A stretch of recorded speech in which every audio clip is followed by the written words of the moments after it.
Hey guys, we are in the basement and today we're going to talk about one of my favorite games. Actually a game that I already have a video up of, but today we're going to talk about the sequel to that game. Now, you know, I've got a few games that I consider classics. I mean, Donkey Kong to me is my favorite game, but there's other classics out there that are so iconic, you know, like Pac-Man and Miss Pac-Man and Asteroids and Space Invaders, and one of those games that I consider iconic is Qbert. Now, there was a sequel to Qbert. Did you know it? It came out in 1983, and it was called Bert Qubes. And now you're wondering, well, John, that's a Qbert cabinet. I don't see any kind of sequel or anything. Well, actually, I just installed a multi-Qbert board on here. It's actually been out for a few years, but Mike Doyle, who's the guy that made it, along with his buddy, I think Dave Wendell, who did the programming, they just released a new update to the board, and I put it in, and it's pretty bitchin'. It actually adds 10 games to Qbert.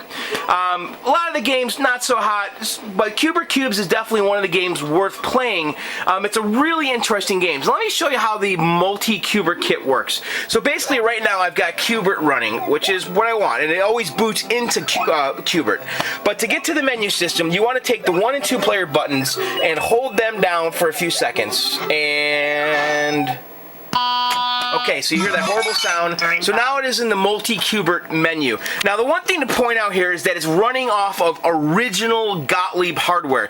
This is the original Qbert hardware, which is also the same hardware that Bert Qubes was running on. So this is not emulation at all. This is not MAME or anything. This is the original hardware that's able to switch between different games. And so we can switch now between Qbert, and which is here, and then Bert Qubes, which is here, and then also they have Qbert FHMC, which stands for Faster, Harder, More Challenging Qbert. Now, the programmers that originally made Qbert, they found out that people were able to marathon the game and play for long periods of time, so they came up with this new harder version, which is actually pretty neat. It has a little bit of subtle differences that really make it worth your time, but it never was released. And so the guys that made it, they actually released the code some time ago, and it's been in the arcade community for a while, and it now made its way onto this board. And then also on this board are some kind of lame games like Insector, which I never heard of, and this baseball game, which is ridiculous, and then Mello Yello, which is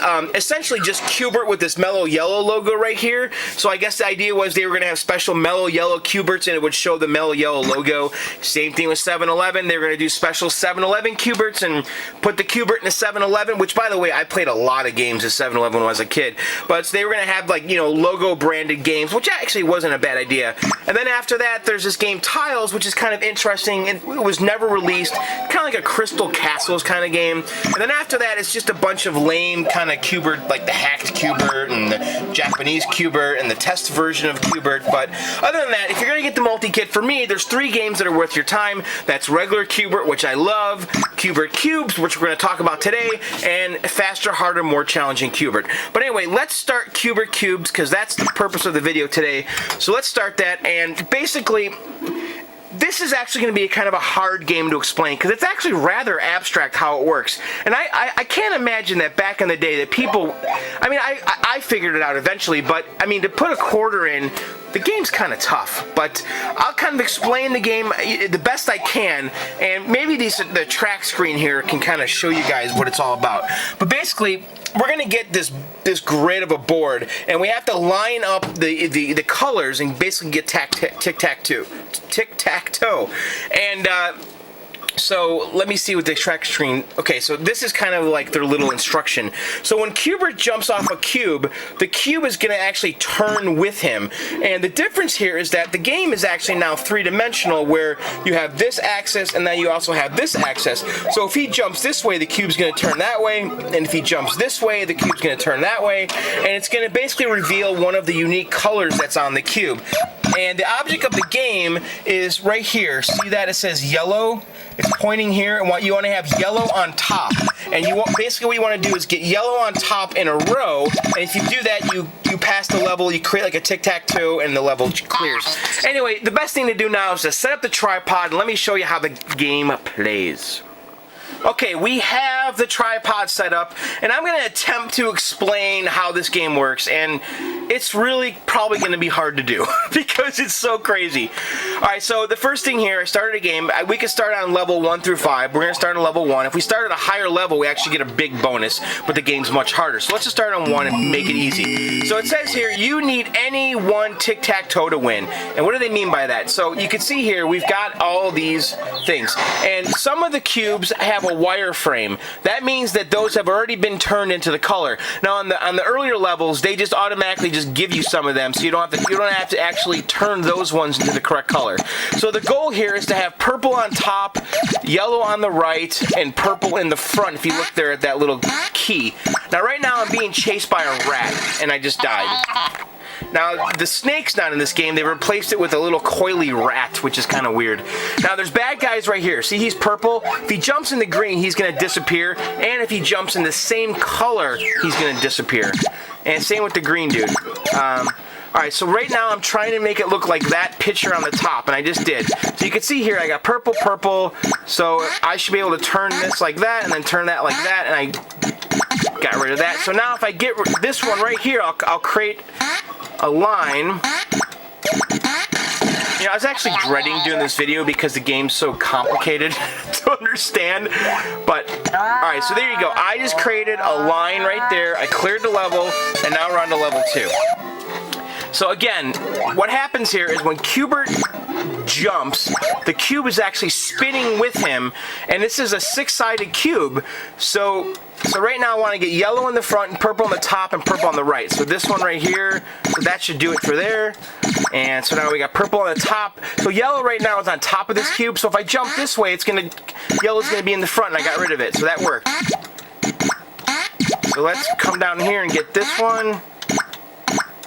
Alright, let's get... Alright, so we cleared it. And by the way, when you clear the level, Qbert falls down into these weird guys with a trampoline that catch you.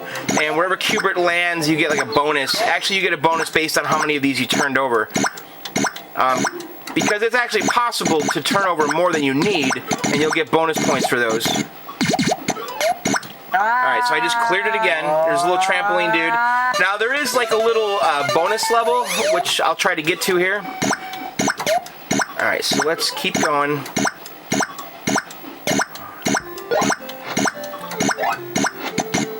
And basically what I'm doing is I'm just trying to turn these cubes around so they look like that picture. And there you go. And we get 200 for each one that we turned over. Okay, so now, see how many cubes you can do before time runs out. This is a bonus level. Now, Qbert doesn't actually jump. You just spin the cubes under his feet until you get to look like that picture. This is actually a really neat bonus level. And so, I have a finite amount of time to turn over as many of these cubes as I can to look like the goal. Ah, shit. Alright, so then you can see you incrementally get 100 points more for each cube as you go all the way down. It seems very impossible to get all the way to the bottom, but alright, so now we're on level 2. It's a little harder. There's actually more colors on the cubes now. Actually, not yet. It's still doing just purple, yellow. But like on level 3, it starts introducing all kinds of colors on the cubes, and it becomes quite the mindfuck where you really got to think about which way to turn it to get the right color. And actually, alright, so we cleared it, and I got a bonus. But really, this is the whole game. It's actually a really neat game, but you have to figure it out. Once it clicks, you get it. But I could see a lot of people back in the day going to the arcade and just being so frustrated because it's such an abstract concept. Oh, shit. And I'm dead. So anyway, that's basically it. That's Bert Qubes, and it's actually a pretty neat game. And so let me put my name in here. I got the high score. I guess I haven't played it that much. And the multi-Qbert kit actually does come with its own high score save scheme, which is actually pretty great. But the only thing about it is that to actually save the high scores, before you turn the game off, I have to go back into the menu. Now watch this. And it's going to say writing. See, it just said writing. So then it just wrote my high score to the RAM chip that's on the multi-kit, and now that high score I just got is saved forever in this game.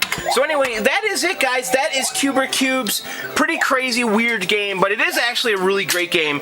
And I'll put a link on the YouTube page to where you can get that kit.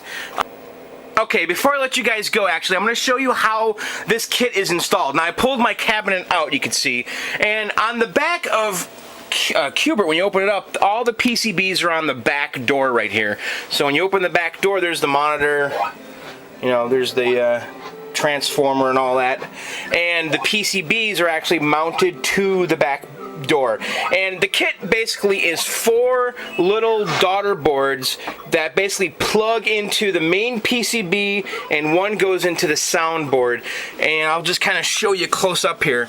So we've got 1 daughter board right there, 2, 3, and then the 4th one is up here on this sound amp or board. Actually, it's just a sound board. And it's right up there, and then that's the power supply for the game.